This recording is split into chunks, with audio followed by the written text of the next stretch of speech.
Assessore Gibelli, alla presentazione della 50ª edizione della Barcolana. Lei nel suo intervento oggi ha parlato del mito di Ulisse declinato allo sport e alla cultura.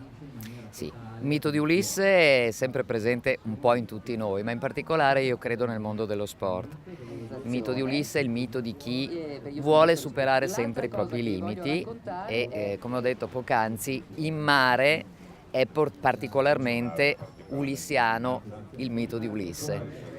Poi lei ha citato proprio la Barcolana come modello da replicare per altri eventi in Friuli Venezia Giulia. Barcolana offre quest'anno ospitalità gratuita a 100 piccoli soggetti che fanno sport e cultura dello sport da qui fino a Grado, Monfalcone, su tutta la costa praticamente.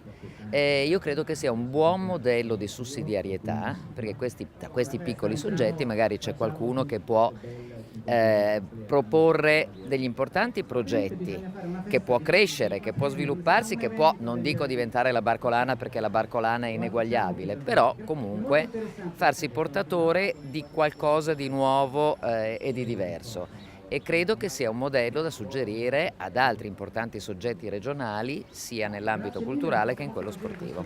Assessore, lei ha parlato di una precedente esperienza con la Barcolana, ma sarà presente quest'anno all'edizione? Ma certo che sì, anzi sarò probabilmente su una barca d'appoggio.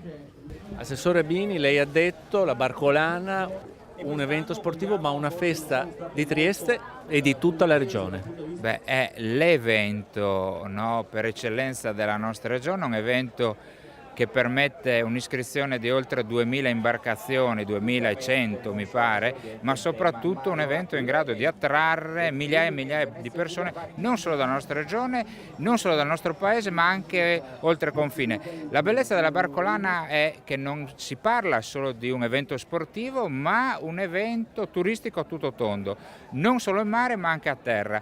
Promoturismo FVG sarà assolutamente presente negli stand con un info point importante, ecco, dove all'interno ci sarà la presentazione di una realtà virtuale nelle migliori città della nostra regione. Parlo di Trieste, parlo di Grado, parlo di Palmanova, insomma l'eccellenza della nostra regione. Altro fattore importante, in tale occasione ci sarà anche la promozione di tutti quelli che sono i nostri prodotti enogastronomici, per i quali siamo assolutamente conosciuti e, come dire, invidiati da tutti.